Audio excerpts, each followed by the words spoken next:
I am so excited for this conversation with one of my favorite humans in the world, and also the executive vice president of Network Funding, Rich Jefferson. Thanks for joining me, man.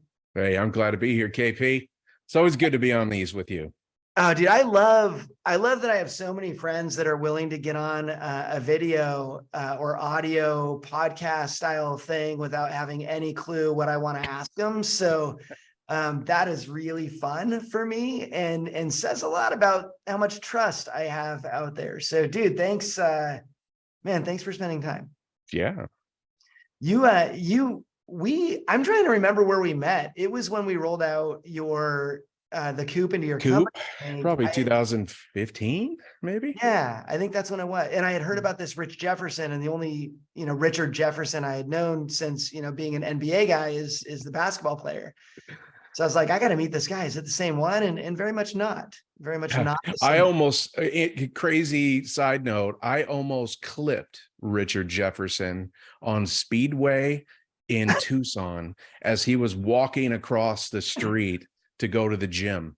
Oh my! Can you imagine that news? Rich Jefferson runs over Rich Jefferson, and all your family would be like, "Which one? Which one was the driver, and which one was what?" Yeah, exactly. Oh, dude, that's crazy. Crazy. Yeah. So dude, you and I, I've connected with you so well over time, and I remember during the pandemic reaching out and checking in, and we're part of a bigger mastermind group that I've talked about. One of those skills for getting from here to there during difficult times is having the right people on your team. And I've done a lot of speaking on that, on like, how do you make sure that you have the right people by your side? You've been one of those people for me. And so first off, I just want to say thank you for helping me get through the toughest period of my life. You helped me too. I mean, that was the gem. We were all wondering what the heck. And so it was great to get with some trusted people to find out, hey man, it's not just me. We carry the burden for a lot of people, right? I mean, we have companies and people want answers. People want to hear what's happening. And sometimes you just don't know. And that's a struggle for me. I always like to be the guy that knows. I try hard. I educate myself. Like, I do a lot of research to understand what's happening. And there was a period, there was probably 3 months, I would say late March through June, where it was a struggle. It's a struggle for me. I love that you have you that. guys. It feels like I'm the only one who doesn't know. And like, that's really the hardest part for me, especially like in this market right now, when people are like, what's the plan? And I'm like, we're putting one together, but like, I'm going to need other people who are better than me sometimes to help me figure this stuff out. Because as a leader, you want to provide the answers, right? Like, that's what they look to you for. Yeah. I mean, as leaders, I mean, our main jobs are to influence, behaviors, decisions, and outcomes, right? Mm-hmm. So how am I to lead when I don't know what the heck is going on? Like, that's where I struggled. It was a real struggle for me. Yeah. Yeah. And when you have people on, different perspectives and different, like one of my favorite quotes is, we're all in the same storm, but we're on different boats. And knowing that, like, how do I speak and influence everybody, not knowing where each person is with something, and knowing that, you could get some real negative feedback if you say the wrong thing, or people, confuse your intentions, or where you're just trying to hang in there. And it's like, oh, this is not easy. Yeah, it's not. And, I've been using video a lot for a lot of years. I started back in 2008 using video. So it was one of the things that my coach, Bill Hart, at the time, I only wanted Bill to help me market, because we could talk about this later, but that was a big year for me. Never mind the stuff going on in the industry. I was in a transition. So I needed to market myself, and he just kept pushing me towards video. So I'd set my iPhone up and send a message out to all of my referral partners and clients. And so it started then. So when COVID hit, obviously everybody's at home. So I use video to, address all the tough subjects, right? I mean, we are a business. There were certain rules and there's certain expectations. And it was hard because COVID ended up being a 50-50 thing, right? Either you believed it or you didn't. And and it was rough. So I felt like video helped me get my message across better because they could see my emotion. They could see whether I really cared about something. You just see that stuff. You hear it in the inflection of my voice and my crazy scrunchy faces I make when I say certain things. So that was difficult. It was really difficult. I went out there. I was pretty vulnerable. I had certain positions, but I didn't pressure. I acknowledged others' positions, and I just asked that we all respect each other. That's it. And, you know, it got some hate mail from people that just didn't understand or listen to the context in which I was delivering it. But man, emotions were high. It was a tough time. Yeah, I love that you're already kicking in with, you did it, right? You brought back one of the skills you had learned way earlier. So this whole lessons from last time concept is, how do we implement things that worked last time and bring those things to like solve the problems we face today? You mentioned back in 08 is when you started. Let's go back there for a second, because I didn't know you coached with Bill for that long. Like Bill Yeah. was my coach Well, I too. fired him. Oh, good. All right. I did fire him for about 2 years. I He's thought on I the knew podcast everything soon, at so that I'll point. chat with him about that. I'll bring it up and be like, how much impact did that have when you got fired by Rich? He did have to, he made me beg when I wanted to get him back. So, Oh, that's awesome. When and did I you start happily with did. him? Yeah. So, well, that was a tough time. You know, I've been in the mortgage business mostly since 1990. Wow. I took about a 4-year break and I sold tech, which was cool and fun. But of course, the mortgage business just drags you back. But I funded my first loan when I was 18 years old. I didn't know anything. My mom owned a brokerage, and I owed her some money. I'd racked up a Texaco gas card, and and she got pretty pissed off at me and made me go to work and bought me a white shirt and a nice tie and dropped me off in Ontario, California. There was a certain road that had just a ton of banks, and she dropped me off at one end and she said, "I'll meet you back here in 2 hours. You can hit all these banks. Just walk in and say to the bank loan officer that you can do anything they cannot to give you a try." And I Mhm. came back with a loan, and I funded that loan within 45 days, and I was hooked. Like, it was a great business. But you know, things happen, years go by, and I got into wholesale. I was working a ton, and one of my buddies who was in wholesale and said, "Rich, you'd be great in wholesale." And I was like, I need a change. So I got into wholesale, and that was successful and fun. Um, my company relocated me to Scottsdale, Arizona in July of 2006. The Oh no, did perfect you buy a time to house? buy a giant Scottsdale home. Oh, And so it was, you know, I thought I was king of the world at that time, right? I mean, making good money. My kids were just born, and I have twin daughters, so they were just born in October of 2005, and so there was a lot going on. Well, then my wholesale company shut down, and then I joined another one, and that one also shut down. So I just looked at my wife and said, "Veronica, I'm going to originate. Like, I know I haven't funded a loan in 10 years, but I know how to do this, and this is what I'm going to do. This is how I know we can make money." So I just this started is from 07? nothing. Pardon? This is 2007 or This 2008? 2000, yeah, 2007. Wow. Yeah, probably, February 2007. And she backed you, Yeah. Well, she's in the mortgage business too. She right? was at the time. And so she just knew, she Mhm. led a bunch of people for AmeriQuest for a long, long time, long before they were AmeriQuest.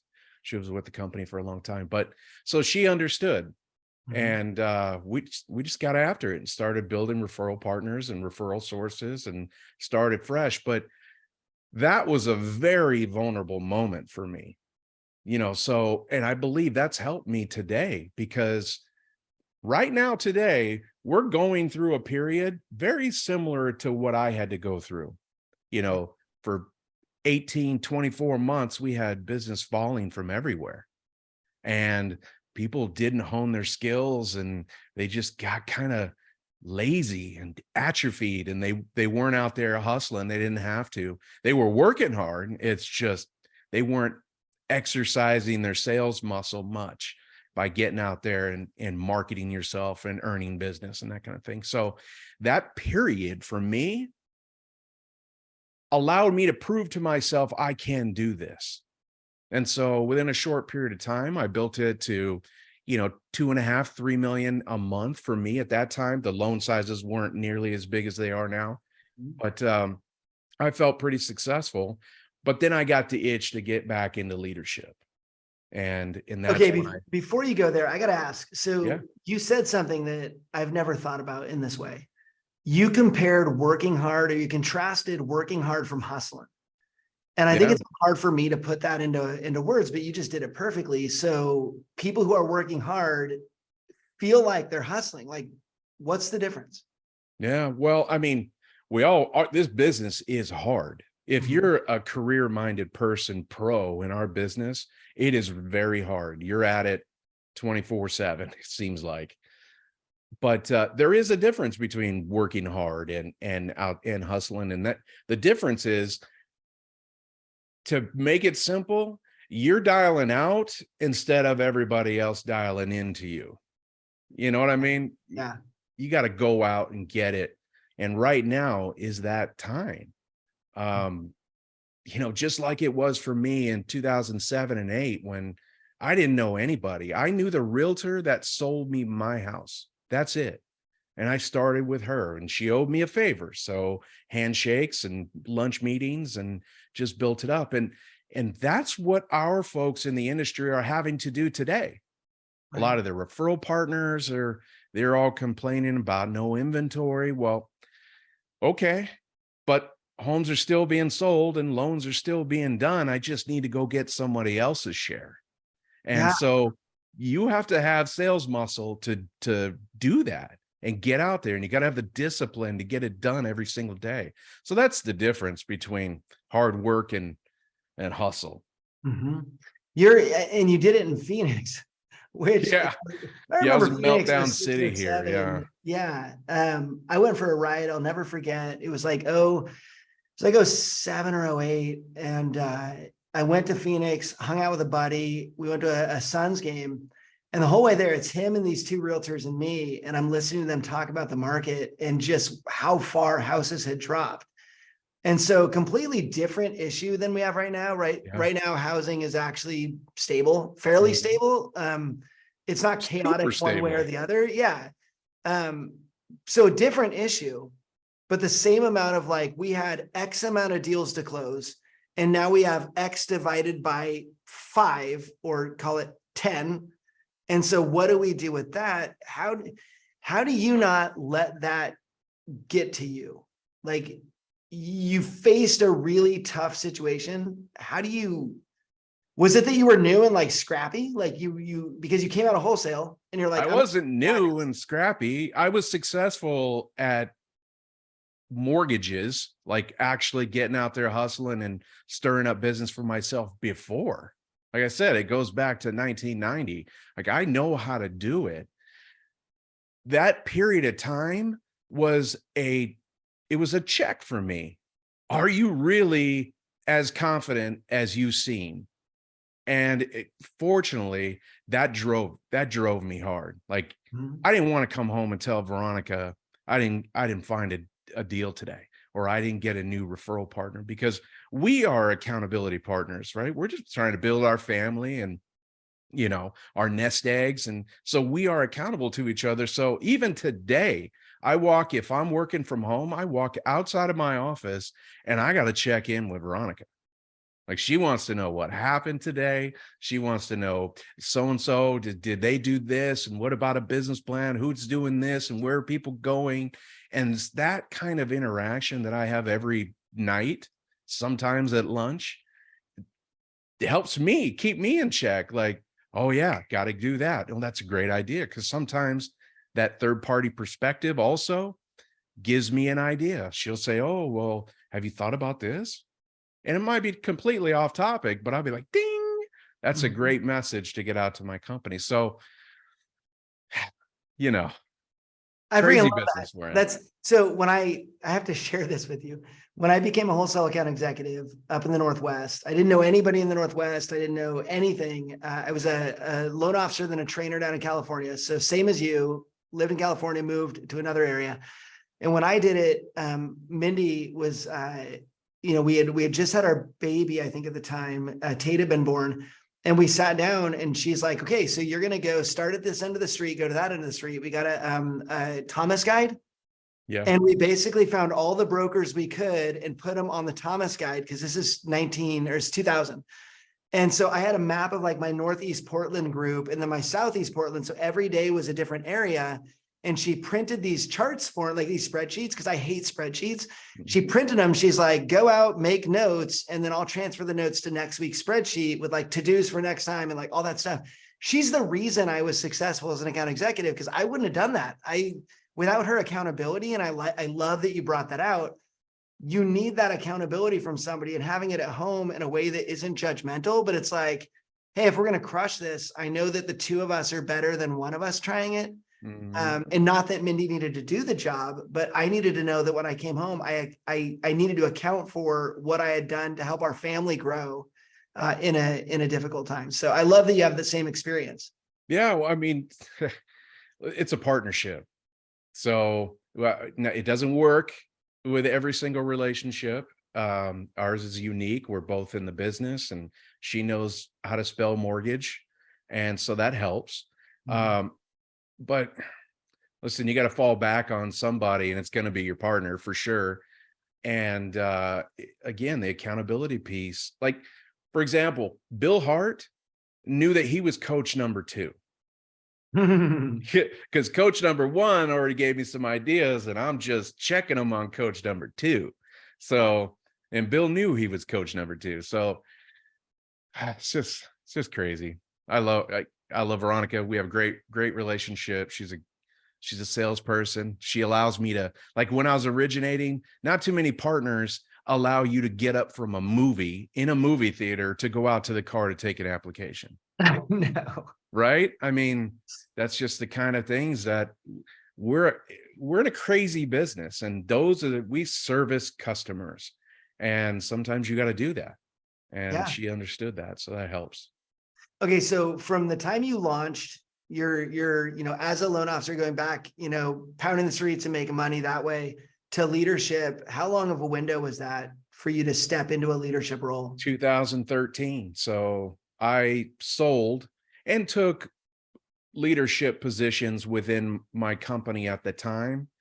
But they were this is the previous company to Network Funding. They were in a period where they wanted to bring in executives from the FDIC world. And I wasn't that. And so I needed to find an opportunity where I could use my skill set at a company that needs that kind of skill set. Network Funding was a perfect fit for me. So, and I'd known them for a long time when I was in, wholesale in Houston. Because I lived in Houston and I knew all the ownership. I knew everybody. So it was a very comfortable fit for me. And it was the perfect company to kind of start fresh with. And no, I'm glad. This is one of the best moves I've ever made in my life. So I'm pretty happy about it. So I love that. And I love that you decided that this was the place for you. Talk to me about values, because I'm kind of going through this. Mindy lives by her values and it's amazing. She's like, well, I value this, so that's why I do it. And I'm like, I do all the things. And I don't oftentimes sit and go, but what do I value? Like, what matters to me? When you were deciding on moving from a company that you had worked for, was it a values-based decision for you? Like, I line up with this and this is where I want to be because of these things? Because it doesn't sound like it was money. No, it definitely wasn't money. I took a step back, and because that's always what happens with leadership. The salespeople should always make the most money. But it was just the right move for me. And while it wasn't 100% value based, because I knew who I was working with. I mean, the values of our company are faith, family, home. I mean, we think about everything. It was one of the first mortgage companies that this is early, that they promoted faith. You Mhm. didn't see that much in our industry, and we promote it on our website and how we make our decisions. And, so that's a very important value in our company. But it wasn't just that. It was a company that I felt needed leadership to grow, Mm. like street leadership, not ownership type. I'm talking about, you get dirty, you get your hands dirty, you get into it, you help, you coach, you inspire, those little things on a daily basis. And network funding at that time was a perfect fit for me. Yeah. And that was 2013, and you've been there ever since. 13, yeah. So from then to, and let's go back to, getting through 2020, 2021, you pulled back some of those video, skills that you had, you started working through that. You're being a leader in the company. Are there some things that you picked up that now you're like a way stronger leader because you learned some of those lessons back then? Sure. Back then I was impatient. I was cocky. Uh, you know, I was young and now I'm 50. And I've experienced a lot more. I've seen more happen. I've made plenty of mistakes to learn from. It was a good timing. Like the video piece, like I had always done video. I just didn't do it on a consistent basis like I'm doing it now with my company. I didn't I did it as straight promotion before, whether I wanted to promote a product that we were launching, or if I wanted to make sure people were doing their compliance training and that kind of stuff. And it just evolved when I started getting requests. Rich, how would do this? How would you talk about this? And these are in little coaching calls, little 10-minute calls that I have during the day with all of our people, calling for, they need help with a loan or a scenario, but they would, ask me, how would you? So I just turned that into a daily video. So while some of my videos during the day are housekeeping items, making sure that people are doing what they should be doing, but a lot of it is, hey, I just learned something really cool from one of our people in Florida. I want to share it with the entire company. I think everybody can use this. And so that it just grew. It just grew, and people love it. And I seen it. I mean, you're doing that in the knowledge cube. So I don't spy on you a ton, but like I get a notification and I see people and the value that they're getting out of those communications, and just knowing that they're connected to you. It's amazing relationship building. And I love seeing you kind of invest, but also the vulnerability you bring. You're not trying to be somebody that they want to see. You're just trying to be you, and it's worked out. And you also have a perfect environment for it, because you shaped that environment where like they just expect you to be Rich. Do you find yourself ever being not vulnerable and catching yourself, or is it just you just flow that way? Oh no, of course. I catch myself.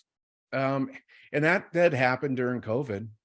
My messaging started to get a little more, it's just bitter, I guess I would say. Like I was frustrated with so much. I was frustrated with internally all the complaints about everything. Mhm. Um, the turn times, all of that stuff was just a lot of pressure. And I in turn reflected that back to my people. And it took me a couple of weeks to realize it. I think I think it might have been my assistant who said, Rich, you're out of sorts.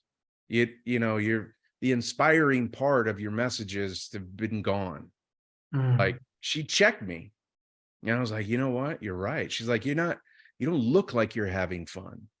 We see you. So don't forget. One thing when you could put everything in an email and send it, and maybe people read it differently, but if they see it, then the good stuff is better, the bad stuff is worse when Yeah. you're viewing it. Yeah. So that I had to check myself during that period. And actually I wasn't checking myself. Kimberly checked me. So That was, and she's really good about that. Mhm. Um, I think I'm pretty open. Like I'm an emotional dude. Like yeah, I've dropped tears on some of my videos, talking about what's happening and where to go and how to do things. And like I'm pretty emotional. So, you know, I think they like it.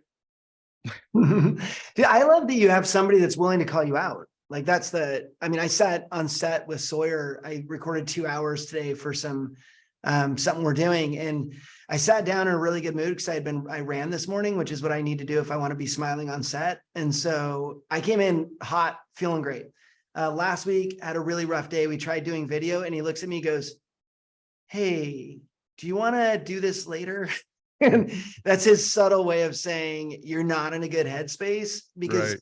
I don't think enough people realize that you can't really hide a lot of the feelings you have inside when you're doing a video, when you're in person, especially. There's certain people that can look over and go, "Uh-oh." Rebecca does that to me in meetings Mhm. where she'll look over and be like, she knows exactly what I'm thinking and knows like how to direct a conversation to make sure that we, keep the conversation really good and light, if that's what we're looking for. But you need those people to say that to you, because otherwise you end up not realizing how you're being taken, how people are receiving the message. And that's an older Rich Jefferson able to take that. Like a younger one would have been like, no, I'm fine. What are you talking about? Yeah. Screw you You all, you're know, not listening correctly. yeah, yeah, you're not hearing me. Yeah. But the older I've gotten, the more vulnerable you know, I've been. Mhm. And I accept that. Like I'm not perfect. I mean, the other thing about these daily videos is they're one takes. Mhm. So I'm not editing. I clip, a little bit in the front and when I'm, doing my hair, and then I clip the end. So it's some polished video, but they're getting me as if I'm standing in front of them. That's the slurs, the mispronunciations, the mistakes, all of it. I just give it to them. And if it's something major, I'll correct it. I'll put a little note on the video on the screen that says, no, he meant this, that kind of thing. But that's part of the fun too. Mhm. I love it when the engagement is they're clowning me. You know, Yeah. that's and that is the kind of open leadership that I think allows people to speak to you like, they tell you how they're thinking. And that's like I mentioned up front. I mean, leadership, anybody can manage numbers and do the management, that kind of stuff. But leadership requires a very open relationship with your employees. You have to be vulnerable. You have to be willing to share and influence decisions that they're making and behaviors, because that's the only way we get the outcomes we expect. And you have to earn that. Yeah. And for 10 years I've been earning it with my people, and I continue to do that today. Yeah. So Okay, I want to transition to one thing, kind of finishing off final thought, question for you. Because I have, Tate, Aria, Avery. I've got my boy, girl, and my girls are about the same age as your twins. mhm. And your twins are a little younger than my girls, but going through that time, I want to just specifically focus on 2020 and 2021. You're running a business, you're maintaining a marriage, and you've got daughters at one of the toughest ages of, I mean, every age is tough. Freshman year Yeah. during COVID. How did you manage that? And how much strategy did you put into parenting during that time? um Well, we did a lot more with the girls. We did, obviously we were home, we were cooking more, Mhm. we are baking more. I got into baking breads I and remember that. different Yeah. things. I was trying to keep myself busy and my mind right. And that happened to be a good thing for me. But, I have two, and they're two different people that handle things differently. One's very outgoing, and she's a theater kid. She loves theater. Like they were doing Zoom theater. Oh, wow. She took it the worst. I would say they both handled it okay. They didn't get that traditional freshman experience, right? 'Cause they didn't get to go and wander on campus, like, where's my first, class? And they didn't get that experience until later. But I think it was my theater kid. She really wanted to be there. She needed to be in front of people. She wanted to. This is her first year in high school theater, and she didn't know anybody. And you can only really get to know somebody over Zoom so much. And Mhm. so she really needed to get out and be with people. She was towards the end. She was like a caged tiger. She needed to be out.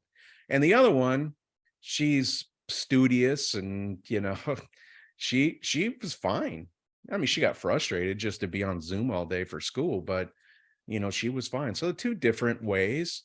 And we just had fun. We did a lot of cooking, a lot of dinners. Nice.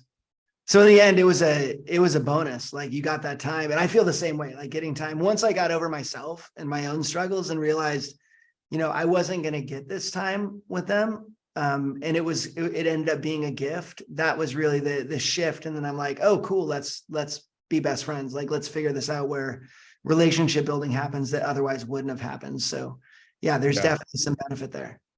that was great. They made it through. They're tough girls. But we're seeing it. We're seeing it in schools, we're seeing it in grades. It was Yeah. harder on people than we all know. Yeah. And we were just fortunate to get through pretty unscathed. Yeah. Well, dude, thanks for being willing to talk about that. That's kind of a, Sure. over and above kind of a thing, but I love what you've brought. I love like going back to the things that got you through last time, but also just that scrappiness of understanding the reality of the situation, and you scrap and you're vulnerable and you're building team at the same time and you're constantly leading. I think it's exhausting right now. And in what I'm experiencing is this is really hard work. And I also think for any mortgage people listening, yeah. And sometimes it's really not. Like sometimes we really benefit from things that are like over and above, like awesome. The market basically just feeds you leads, and that's cool. And so if you're going to be part of the mortgage industry, you have to be willing to go through all of these things, and then knowing we get through, like we know the other side of this story, right? It's Yeah. actually great. You got to just prep yourself during those tough times to flourish and grow during the good times. I mean, a lot of growth happens in bad times. In fact, some of the most important growth happens in bad times. It's, how durable are you? What's your mindset like? Like that, all of that stuff is very enlightening and top of mind. It should be.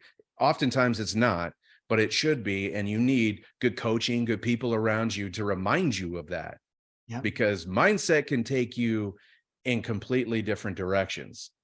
And that's the thing that we're focusing on now is check in our mindset. Like, where are we? Are we in a growth mindset? Are we fixed and we're just going to be static? But some good things are happening. We learned a lot. I look at the past, and listen, we can take in very important lessons from what we go through.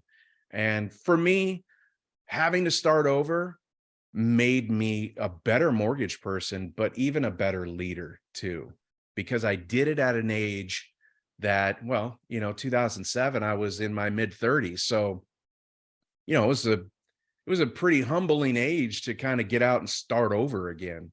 And Mhm. I was able to do that. And I'm thankful for that time period. So Nice. Well, and you mentioned having the right people around you and the right team, and going through the last couple of weeks, it's been a struggle for me. And I've told a couple of people that, like you, like friends in our small friend group, and every time I say that, they're like, "Hey, why didn't you call me?" yeah, I was talking to Rene Rodriguez, and I was like, he's like, "How you doing?" I'm like, "Been a tough couple of weeks." He's like, "And yet you didn't call." And I'm like, sorry. Like, I think the default is to go into this. Nobody wants to hear what I'm going through, and I just have to struggle through it and like, pound through. And in actuality, we have people around us. Like once you've set up that team, it's going, I have resources. Like use the resources. you're not the only one. You're not different. Like we all, it's that I can do this on my own. It's like machismo. I can get through this on my own. And oftentimes we end up kicking dirt for 2 weeks before we actually do reach out to somebody that can kind of guide you. Yeah. No one's going to be able to tell you what to do, Mhm. but people, good friends and a good circle of friends, especially, and if they're in the industry or in your business, that's always good. But it's most of my best advice comes from outside of the industry, because again, it's that third party perspective. They strip away, they don't even know all the nonsense. They're listening to you. Yeah. And that's where the most important kind of guidance come from with my circle of friends in and outside of the network, inside of the industry. So I cherish those relationships. They're so important to me. And the importance exploded during those COVID years. I didn't really understand the strength. You and I have been a part of groups, the Masters Coach together, and those are, you go to those, and like-minded professionals in our industry get together, and they're vulnerable and they share their experiences. They share what's working, what's not working. I look forward to that. And during those COVID years, we didn't have that. So we were kind of patched it together, and we were able to get to our group together and talk about, and those times really helped me a ton, because I realized, no, it's not just me. Once I realized that, life got a little bit easier. I was holding too much on me. And, there were certain things I could not control, but I was trying to control it all. And I was frustrated. And just to hear from you guys and your perspectives and your challenges, I realized, okay, just take a breath, focus, get your mindset right, stay with your buddies, stay with your group of friends, and just check in on each other. Dude, I'm actually holding back tears right now. So what you just said, you're not different. I need to write that on a wall. Like, I need that on my whiteboard at all times, because I think I feel like I'm the only one sometimes. And you're right. Like, that was the value of getting everybody together. It's like, we're all dealing with the same thing, especially in the mortgage industry right now. Like, you're not different. We've all gone through tough times. We've all gone through struggles.